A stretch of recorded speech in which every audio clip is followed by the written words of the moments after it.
Hi, thrifty friends. It's Laura. I hope you're all doing well today. Um, I just want to say thanks again to Nicole for that shout out and welcome to the ladies who've come over and joined me. I am on YouTube strictly to have fun and make friends, so this is wonderful. I'll tell you a little bit about me, the quick version. I'm a retired farmer. I live in the basement of my son's house. I look after my grandchildren full time. And I have a booth in Perth, Ontario that is just really mostly for fun. It doesn't make me a lot of money, but I really enjoy it. I have a lot of fun. I've been a lifelong thrifter. I was raised by a lifelong thrifter. So I love finding thrifts and treasures. And so having the booth just kind of supports my habit. So that's me in a nutshell, I think. So let's get on with this. I am, because I'm so busy and my days are long with my grandchildren, I don't get a chance to video everything that I've purchased. So I have it stashed around the house. And I had a box at my back door that I meant to do a video on last fall. Didn't get a chance to. So today we're going to have a look and see what we've got here. So let's start.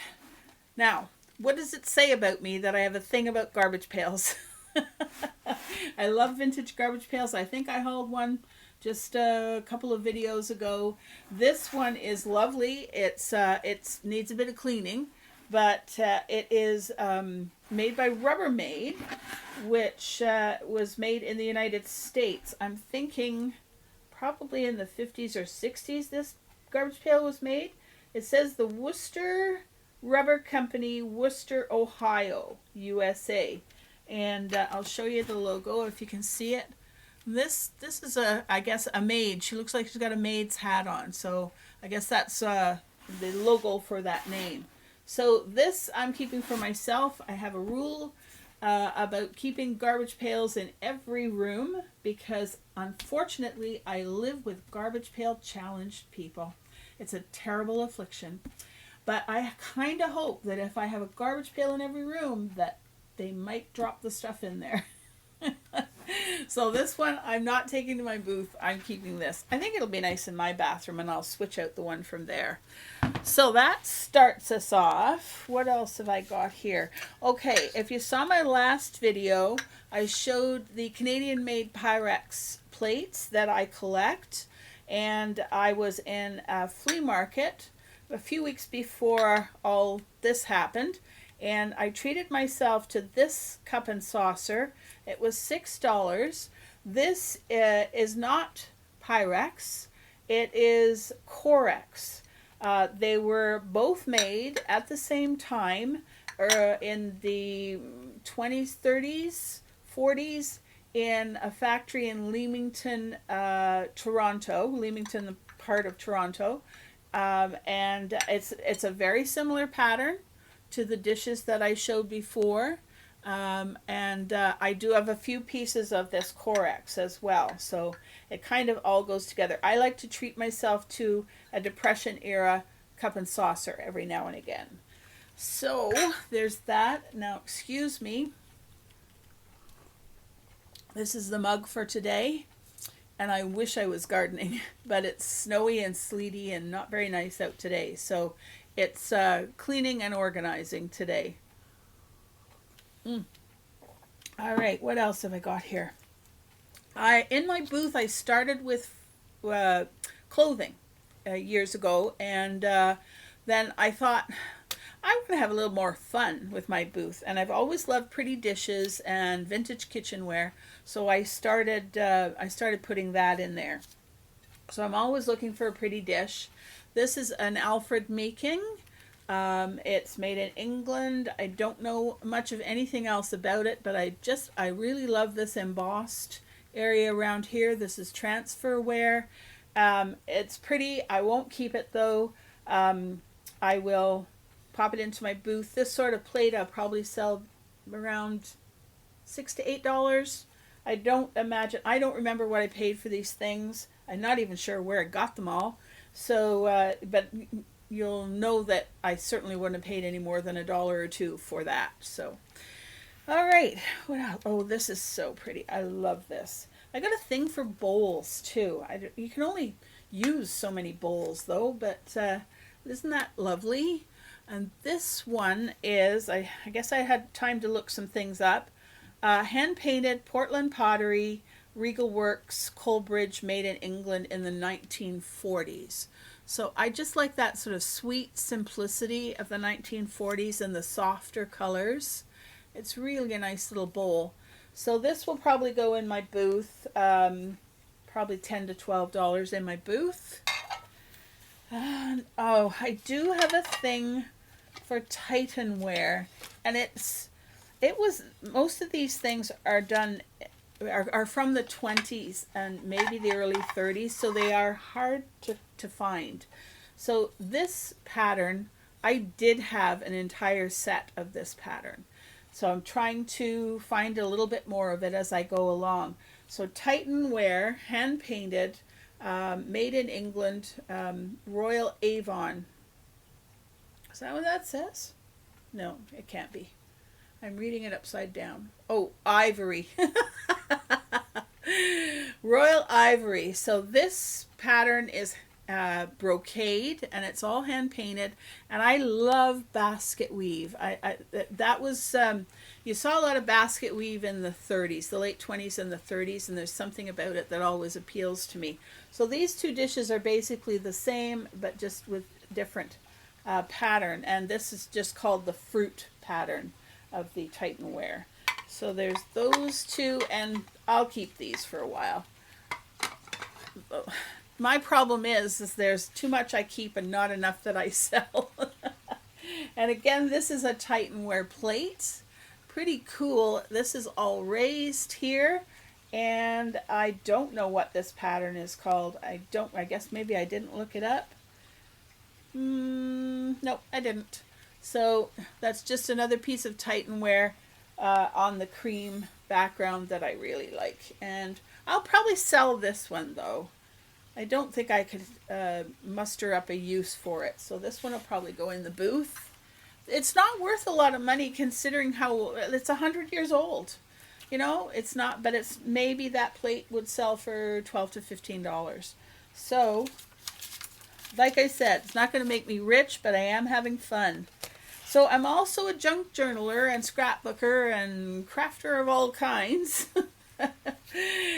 So when I saw this, I thought I'll just pick that up because I'll probably use some of the images in a junk journal. And there's how to paint. I love these sweet paintings. Look at that. I don't know if you can see it. This one, this page is coming out so I can pull it out and show you. This one, I remember my mother having this one over the couch for years and years and years. In the 60s and the 70s, you used to go, there'd be sales, artist sales, and they'd call them couch paintings, and they'd be big paintings that you would put above your couch. It was a thing in the 60s and 70s. I think even into the 80s. So that one's very familiar to me. But there's got the how-to things in there. And my sister is a very talented artist, so maybe I'll make her an artist's junk journal with some of that stuff. This is really nothing special, but I just liked it. I thought it'd be fun to do little vignettes on it. You can see I've got this little area here where there was a wood stove before we bought the house. The wood stove was taken out, so I just use it as my sort of decorating area, my little fun area. So this will just be used for my own fun decorating. It's not silver. It's one of those inexpensive silver plated, made in India type of things. This one is a bit out of my realm, and I actually think maybe somebody gave me this one. I do have a lot of friends who were very kind when they're cleaning out or paring down or whatever. They'll fill a box and they'll send it over to me. That's, things that I could sell in my booth. So I think this one maybe came from a friend. Thank you, whoever you are. It says Aveiro, Portugal. Aveiro? I'm probably not pronouncing that right. It's a candy dish. It's quite nice. Um, it is hand painted. And I did find it on eBay and it's selling for $17. So I'll put that in my booth maybe for 15, 12 to $15. Someone will enjoy that. And how's my time? Okay, I'm doing good. I gotta have a sip of water. Excuse me. Now, oh my gosh, this is heavy. I've had this for quite a while. And the reason that I grabbed it was because my last name is Simpson. And I don't know if you can see it. Okay. It's an award tray. It's huge. And it's heavy as lead. It's probably brass. Yeah, it's electroplated on probably brass. And it really appealed to me because I think I should maybe make a side table out of it or something, eh? That would make a good side table if I just put stuff underneath it. Boy, I should have cleaned it. It's yucky. Anyways, when we moved, I lost track of it. And then this last week, I was cleaning out the garage as a birthday gift for my son, and I found it. So it says presented to Mary M. Maloney to mark 25 years of service with Simpsons, 1954 to 1979. So isn't that nice? That must have been a retirement gift for her from Simpsons. And because it had the same name on it as me, I grabbed it. I remember getting this at the Salvation Army like years ago, 10 years ago maybe. So that's something that's been kicking around for a while. And the last item, I saw this box and I thought, well, that's a cool old box. So what's in there? Look at this. Do you know what it is? It took me a minute because this is way before my time. It's a cigarette holder. Now, it's not one of those long, elegant ones that you saw in the 20s. But to me, by the look of that case, it is fairly old. I have to do some research and see what I can find out about it. And I keep threatening to sell things on eBay. I keep chickening out.